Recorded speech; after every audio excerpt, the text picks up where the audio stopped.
اللهم صل على سيدنا محمد معدن الجود والكرم وآله وأصحابه الكرام وابنه الكريم وبارك وسلم صلاة دائمة سرمدا أبدا۔ السلام علیکم ناظرین، جیسا کہ آپ سماعت کر رہے ہیں کہ سلمان ازری صاحب بہت ہی پیارا بیان فرما رہے ہیں۔ آپ اور ہمیں چاہیے کہ ان کی بتائی ہوئی بات پر عمل کریں اور اس ویڈیو کو پورا دیکھیں اور آگے اپنے دوستوں تک شیئر کریں تاکہ انہیں بھی کچھ دین کی باتیں حاصل ہو۔ اب پہلے آپ ویڈیو دیکھیے۔ حالات زمانہ کے اعتبار سے اور ہماری حالتوں کے اعتبار سے ایک بہت ہی عمدہ شعر ہے جو بالکل صادق آتا ہے۔ قوت فکر و عمل پہلے فنا ہوتی ہے، قوت فکر و عمل پہلے فنا ہوتی ہے جب کسی قوم کی شوکت پہ زوال آتا ہے۔ یوں ہی کوئی قوم نہیں مرتی، کسی قوم کے اوپر زوال آتا ہے تو سب سے پہلے اس قوم کے اندر سوچنے سمجھنے کی صلاحیت ختم ہو چکی ہوتی ہے، تب جا کر کے زوال آتا ہے۔ آج اس شعر کو میں پڑھتا ہوں تو محسوس ہوتا ہے کہ ہماری قوم پر یہ شعر صادق آتا ہے۔ قوت فکر اور عمل یہ پہلے رخصت ہو گئی ہے جس کی وجہ سے یہ زوال آ رہے ہیں۔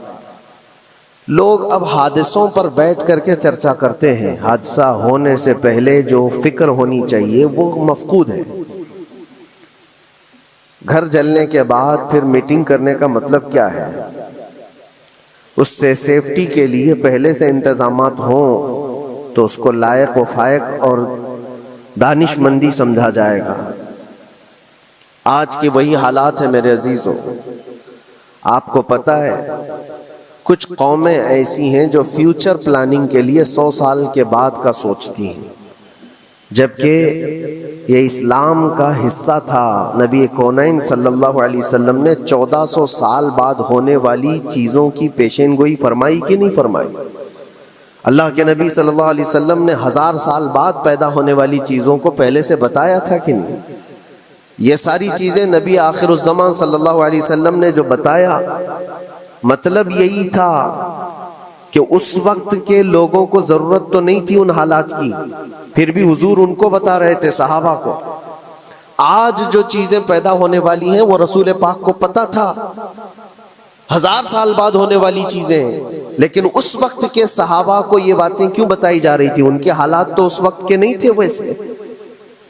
اس کے باوجود نبی پاک صلی اللہ علیہ وسلم نے ان کو 1000 سال بعد ہونے والی چیزوں کی باتیں اس لیے بتائی کہ یہ دین اسلام فیوچر پلاننگ کے لیے کتنا ایکٹیو ہے یہ سمجھو۔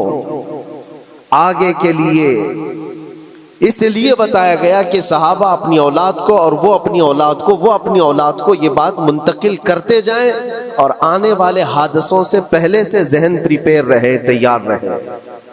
دجال کے فتنے کا ذکر کتنی مرتبہ حدیث پاک میں آیا۔ امت کو نبی پاک صلی اللہ علیہ وسلم نے یوں ہی نہیں چھوڑ دیا۔ دجال کا فتنہ آئے گا، یاجوج ماجوج کا فتنہ آئے گا، یہ ساری چیزیں بتائی گئی کہ نہیں؟ ہر مسلمان تقریباً جانتا ہے آخر زمانے میں ایک بہت بڑا فتنہ دجال کی صورت میں ظاہر ہوگا۔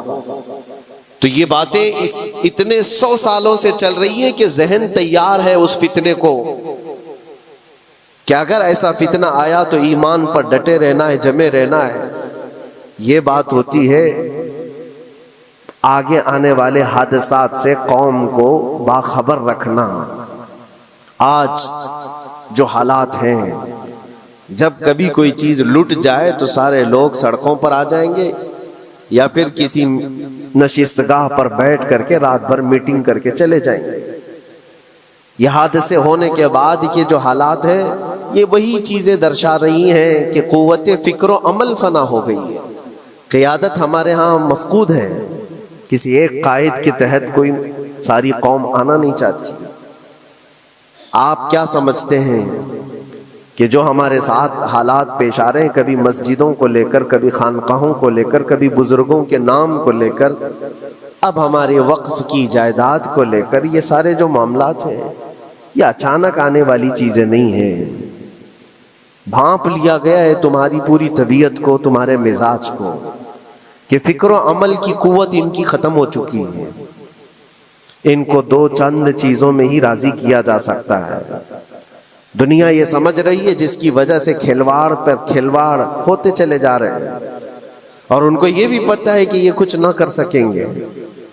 میرے عزیزو، آپ نا امید اور مایوس نہ ہو کہ ہم سے کچھ نہیں ہوگا۔ اللہ کریم چاہے تو ایک بندے سے بھی پوری دھرتی پر زلزلہ لا سکتا ہے۔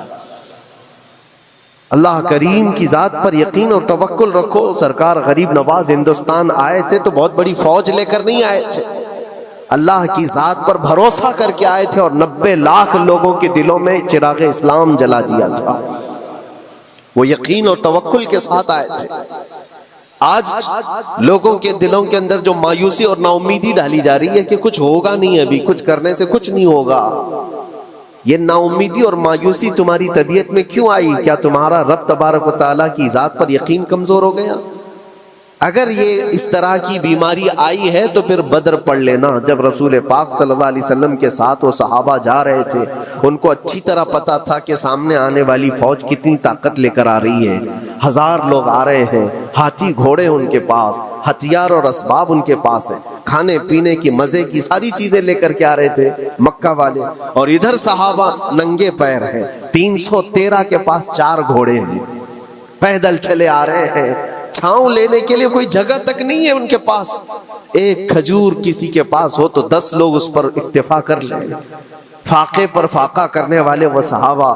لیکن انہوں نے یہ نہیں کہا کہ اللہ کے نبی صلی اللہ تعالیٰ علیہ وسلم سے کہ ہمارے پاس اسباب کی کمی ہے، ہتھیار کی کمی ہے، کچھ نہیں، ہمارے پاس سواری نہیں ہے۔ بغیر سواری کے 180 کلومیٹر مدینے سے چل کر کے وہ بدر پہنچے تھے، بدر تک پہنچے تھے، اور اس وقت اپنی ساری محنتیں، اپنی ساری قوتیں انہوں نے زمین پر لا کر رکھ دی۔ پھر بدر کے میدان میں جب پہنچے تب اللہ کریم کی بارگاہ میں دعا کیا تھا میرے مصطفیٰ نے، اے اللہ اگر اس نہتی قوم کو تو نے فتح نہیں دی تو پھر قیامت تک اس روئے زمین پر سجدہ کرنے والا کوئی نہیں ہوگا۔ یہ محبوبانہ انداز تھا میرے مصطفیٰ کا۔ وہ دعا مدینے میں بیٹھ کر کے بھی تو کر سکتے تھے، 180 کلومیٹر دور اتنی مصیبت میں دھوپ میں چل کر کے جانے کی کیا بات تھی؟ ننگے پیر صحابہ گئے ہیں، فاقے پر فاقہ کیے ہوئے، وہ مدینے میں بیٹھ کر دعا کرتے تو کیا رحمت للعالمین کی دعا قبول نہیں ہوتی؟ لیکن مصطفیٰ کریم صلی اللہ علیہ وسلم نے یہ مزاج دیا ہے، پہلے فکر و عمل میدان میں لاؤ پھر دعا کرو، اللہ کی مدد آتی ہے۔ یہاں ہم بیٹھ کر کے یہیں سے دعا کرتے ہیں، کچھ کرنا نہیں ہے، بدلنا نہیں ہے، اور فکر و عمل کو لانا نہیں ہے، تو پھر صرف یہاں بیٹھ کر کے دعا کرنا، یہ تو میرے عزیزوں عورتوں کو اس سے ذمہ داری دی گئی ہے کہ تم میدان عمل میں آ نہیں سکتی، تم اپنے گھروں سے دعا کرو اپنے بھائیوں کے لیے۔ لیکن یہ کام تو اب سارے مردوں نے بھی لے لیا ہے۔ بہرحال قوت فکر و عمل پہلے فنا ہو جاتی ہے جب کسی قوم کی شوکت پہ زوال آتا ہے۔ آج یہ جو سارے معاملات ہم دیکھ رہے ہیں، اس کی ایک خاص وجہ میں آپ کو بتانا چاہتا ہوں۔ آج سے تقریباً 8-9 سال پہلے میرا ایک بیان بھی ریکارڈ موجود ہے، کافی دنوں تک وہ چلتا رہا، میری اپنی بات نہیں تھی۔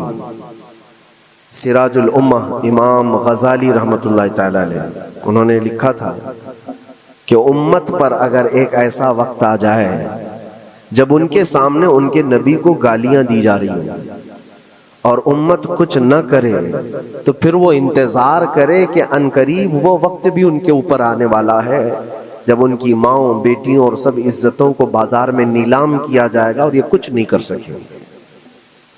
وہ دن آ جائیں گے۔ بیسک وجہ وہاں سے شروع ہوئی کہ لوگ اپنے عیش و عشرت میں کچھ کمی نہ کر سکے، بارگاہ مصطفیٰ صلی اللہ علیہ وسلم کی گستاخیاں کھلے عام ہوتی رہیں، اور اس پر ہم لوگ جس طرح کے حالات دیکھتے رہے۔ بہت سارے لوگ تو مجھ کو یہ کہتے تھے، مجھ سے یہ کہتے تھے، کیا ضرورت ہے آپ کو بولنے کی، حالات دیکھ نہیں رہے آپ؟ ظالمو، تم کو اگر کوئی چھوٹی سی ماں کی گالی دے دے تو تم بپھر جاتے ہو اور اس کے اوپر آسمان توڑنے کی بات کرتے ہو، اور ہم اپنے نبی پاک صلی اللہ علیہ وسلم سے کروڑوں ماؤں سے زیادہ محبت کرتے ہیں۔ اس رسول پاک صلی اللہ تعالی علیہ وسلم پر کوئی بھونکتا رہے اور اس کا جواب نہ دو، تم یہ کہتے ہو مصلحت ہے، حالات ایسے ہیں یہ، تو پھر اپنا یہ لباس بدل دینا چاہیے، اپنا نام بدل دینا چاہیے، پھر اس دائرہ اسلام میں رہ کر کے مطلب کیا ہے؟ اسی لیے اقبال نے 100 سال پہلے ایک مزاج دیا تھا، ایمان ہے کیا چیز، اسلام ہے کیا چیز، تم کیا سمجھتے ہو داڑھی ٹوپی اور جبے کبے کا نام اسلام ہے؟ اسلام کیا ہے؟ اقبال نے کہا تھا کہ بارگاہ مصطفیٰ صلی اللہ تعالی علیہ وسلم کے قدموں تک اپنے آپ کو پہنچا دو، یہی دین ہے، یہی دین ہے۔ گر بہو نہ رسیدی تمام ابو لہبیست، اور اگر تم وہاں تک نہیں پہنچ سکے تو زندگی ابو لہب کی طرح۔ دین یہ ہے، آبرو ما زنام مصطفیٰ است، ہم سب کی عزت و آبرو حضور کے نام سے جڑی ہوئی ہے، ان کے نام سے جڑی ہوئی ہے ہماری عزت و آبرو، اور تم اس نام کی حفاظت نہیں کر سکو گے تو آگے یہ سب چیزیں آنے والی ہیں جو آ رہی ہیں۔ آج لوگ آج واویلا مچا رہے ہیں، یہ بات یاد رکھنا، شیطان کبھی فجر کی نماز کے لیے اٹھا نہیں سکتا، اور اگر اٹھا رہا ہے تو پھر اس کا کوئی مقصد ہے، شیطان اور نماز۔ آج سختہ ان کے پاس ہے، طاقت ان کے پاس ہے، حکومت ان کے پاس ہے، ڈپارٹمنٹ ان کے پاس ہے، سب کچھ، جوڈیشری، ہر چیز ان کے پاس ہو، وہ کیا کر رہے ہیں اس سے مجھے مطلب نہیں۔ میں آپ سے یہ پوچھنا چاہتا ہوں، مجھے رہزنوں سے غرض نہیں، تیری رہبری کا سوال ہے۔ تم خیر امت ہو، رسول پاک کی امت میں ہو، تمہاری بھومکا جس کو کہا جاتا ہے، تمہاری یہاں پر زندگی کے معاملات یہ بہت زیادہ اہمیت کے حامل ہیں، تم کیسے بن سکتے ہو آج؟ اسی لیے قرآن پاک کی آیت میں نے شروع میں تلاوت کی، رب ذوالجلال فرماتا ہے ان اللہ لا یغیر ما بقوم حتی یغیروا ما بانفسہم، بے شک اللہ تعالیٰ اس وقت تک کسی قوم کی حالت نہیں بدلتا جب تک وہ قوم خود اپنی حالت بدلنے کی کوشش نہیں کرتی۔ جب تک اپنی حالت بدلنا نہیں چاہتے اس وقت تک اللہ تبارک و تعالیٰ نہیں بدلے گا۔ وَإِذَا أَرَادَ اللَّهُ بِقَوْمٍ سُوءًا فَلَا مَرَدَّ لَهُ، اور اللہ تعالیٰ کا یہ جلال بھرا ارشاد تو سنو، یہ 13ویں پارے کی سورہ رعد کی آیت ہے۔ اللہ کریم فرماتا ہے اور جب اللہ کسی قوم کے ساتھ سختی کا معاملہ کرنا چاہے، پکڑ کرنا چاہے، تو پھر کوئی طاقت اس کو ٹال نہیں سکے گی۔ رب تبارک و تعالیٰ جب کسی قوم پر عذاب لانا چاہے تو کوئی اس کو ٹال نہیں سکے گا، تو بدلو۔ اسی لیے اکثر یہ کہا جاتا، میں تو اپنی تقریروں میں جو چند مجھے چیزیں یاد رہتی ہیں وہ عرض کیے دیتا ہوں، باقی مجھے شعر و شاعری زیادہ یاد نہیں رہتی، لیکن جو دل پہ لگتی ہیں باتیں وہ ذہن میں محفوظ ہو جاتی ہیں۔ کسی شاعر نے کہا تھا، جگہ جگہ کے تھک چکے ہیں تمہیں یہ ہنگامے، نشاط لذت خواب گراں بدل ڈالو۔ کیا مطلب ہے؟ روز ایک ایک ہنگامہ ہوتا ہے، تم کو جگا رہا ہے، اٹھ جا اے مسلمان، اٹھ جا، نشاط لذت خواب گراں بدل ڈالو، لمبی نیند سونے کی جو عادت پڑی ہوئی ہے اس مزے کو بدل ڈالو۔ غلط روی سے منازل کا بعد بڑھتا ہے، مسافروں رویش کارواں بدل ڈالو۔ شاعر نے کہا ہے ادھر ادھر کی لے میں چلتے رہو گے تو منزل لمبی ہو جائے گی۔ جس راستے پر تمہیں چلنا ہے اگر بار بار ادھر ادھر مڑتے رہو گے، غلط روی اس کو کہتے ہیں، غلط چلنے سے منازل کا بعد بڑھتا ہے، منزل لمبی ہو جاتی ہے، جہاں پہنچنا تھا وہ پہنچ ہی نہیں پاؤ گے۔ اسی لیے شاعر کہتا ہے مسافروں رویش کارواں بدل ڈالو، قافلے کے چلنے کا جو طریقہ ہے اس کو بدل لو تم۔ یہ پوری کی پوری بات ہم پر فٹ ہوتی ہے، چلنے کا انداز بدل ڈالو اے نوجوانوں۔ جہاں کسی کے گھر میں آگ لگی وہ دھواں اٹھ رہا ہو، اور اگر کوئی نوجوان اندر بیٹھ کر کے یہ کہتا ہو کہ یہ ساون کا موسم ہے یا پھر یہ ابر رحمت ہے، تو اس کی سوچ پر ہم کیا کہیں؟ جہاں آج پوری قوم قسم پرسی کے عالم میں ہو، امت محمدیہ کے یہ حالات آج دیکھ رہے ہیں، روزانہ دیکھ رہے ہیں۔ تم شیئر تو کرتے ہو، ہر جگہ شیئر کرتے ہو، اور سارے ریلز پر تم جو دیکھتے ہو ہنگامے روز صرف ہندوستان کے نہیں پوری دنیا بھر کے فلسطین کے مظلوم بچوں کی لاشیں دیکھتے ہو اور شیئر کر کے آگے بڑھ جاتے ہو. ان کی چیخیں، ان کے ڈاک کے ملبے، ان کا ڈھیر، ان کے تباہ و برباد گھر، ایک ایک قبر میں 80 لوگوں کی لاشیں، یہ سب کیا تم نہیں دیکھتے؟ شیئر کر کے آگے بڑھ جاتے ہو. یہی تو ہنگامے ہیں جو تمہیں دھگا رہے ہیں. جگہ جگہ کے تھک چکے ہیں تمہیں یہ ہنگامے خود ہی تھک گئے. یہ اٹھتا نہیں ہے.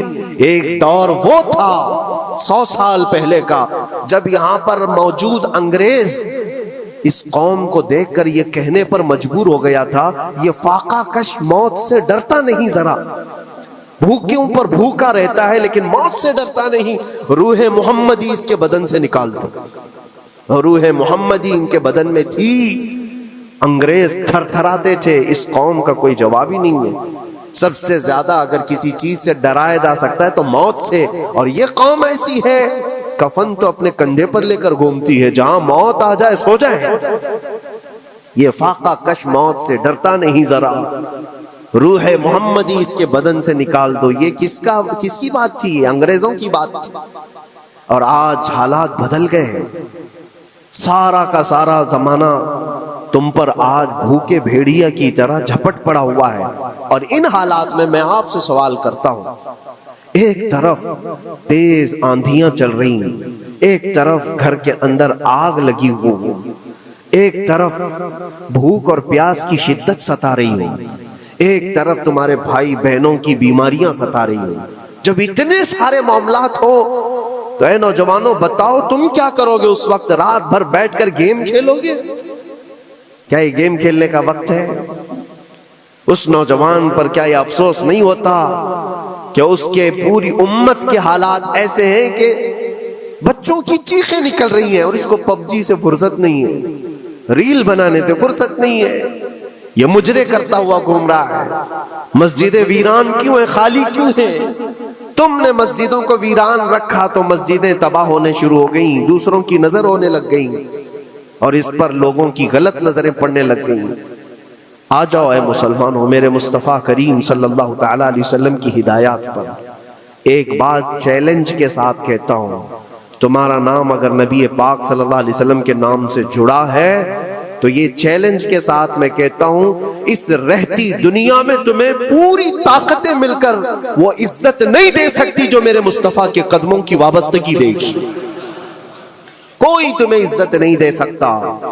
تمہیں وہیں آنا پڑے گا، اسی پوائنٹ پر آنا پڑے گا جہاں پہنچ کر کے خالد بن ولید نے عزت پائی تھی.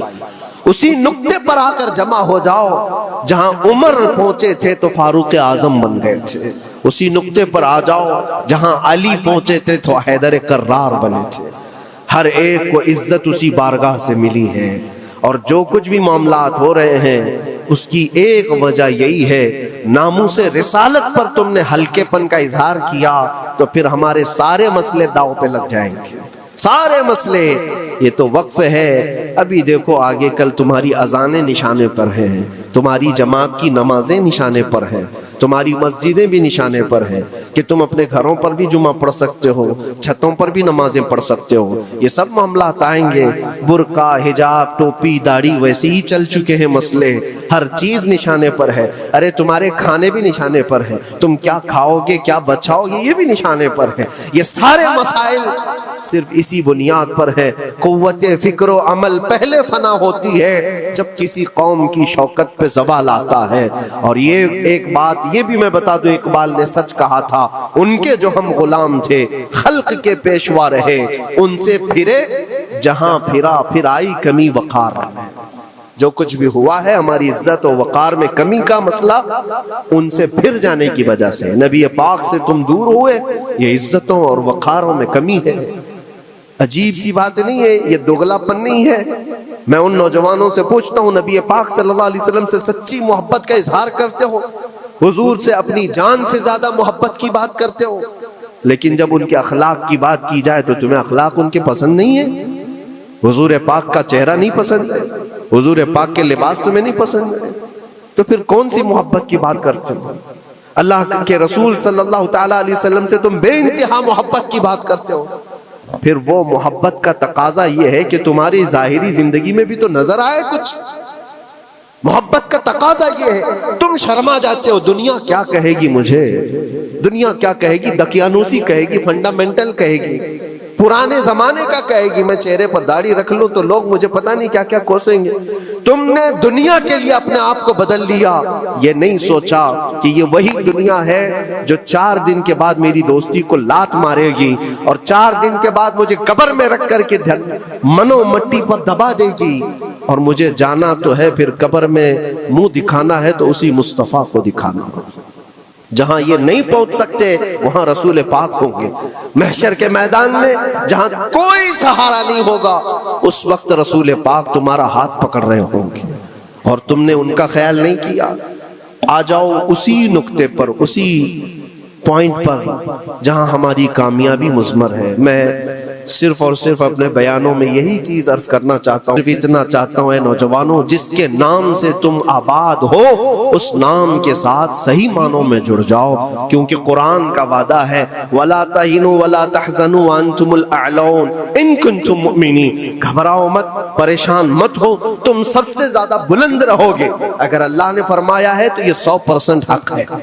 اللہ نے فرمایا ہے تم سب سے زیادہ بلند رہو گے, لیکن آگے رب فرماتا ہے ان کنتم مؤمنین, اگر تم سچے ایمان والے ہو جاؤ. اور ایمان کس کو کہتے ہیں؟ لا یؤمن احدکم حتی اکون احب الیہ من والدہ وولدہ والناس اجمعین. میرے آقا فرماتے ہیں ایمان اس وقت تک کمپلیٹ نہیں ہوگا جب تک تم اپنے ماں باپ اولاد اور ساری دنیا سے زیادہ مجھ سے محبت نہ کرو. یہ ہے. اور اخیر میں یہی کہوں گا, ہر مسئلے کا حل, سارے تمام ایشوز کا خلاصہ, علاج ایک ہی چیز میں ہے کہ محمد سے وفا ہے. تو ہم تیرے ہیں, یہ جہاں چیز ہے کیا, لوح و قلم تیرے ہیں. لوگ انتظار میں ہیں, بہت سارے لوگ یہ پوچھتے بھی ہیں ہمیں کیا کرنا چاہیے, ہمیں کیا کرنا چاہیے. ظلم پہ ظلم ہوتا جا رہا ہے. ظالم اپنے انجام پر ضرور پہنچیں گے, کیونکہ قرآن میں اللہ کا وعدہ ہے وَسَيَعْلَمُ الَّذِينَ ظَلَمُوا أَيَّ مُنْقَلَبٍ يَنْقَلِبُونَ. ان قریب ظالم یہ دیکھ لے گا کہ اللہ اس کو کس پلٹی پر پلٹائے گا, کس کھائی میں گرائے گا. اسے اندازہ بھی نہیں ہوگا, اس کے بنے ہوئے جالوں میں وہ خود پھنسے گا.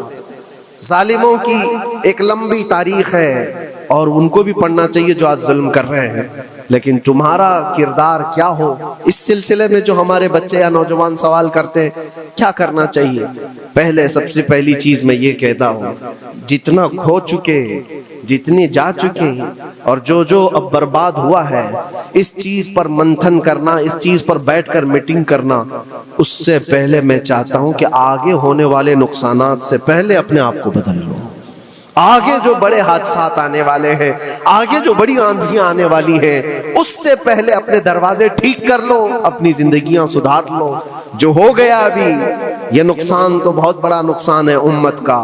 جو کچھ بھی ہوا ہے, مسجدیں, معبدیں, خانقاہیں, مزارات, اولیاء کی ذات, بزرگوں کے نام, قرآن, اسلام, دین, یہ ساری چیزوں پر جو حملے ہوئے, لیکن آگے چل کر کے تمہارے وجود پر سوال ہوگا, تمہاری نسلوں پر سوال ہوگا, تمہارے علم دین پر سوال, تمہاری محراب پر, تمہارے ممبر پر.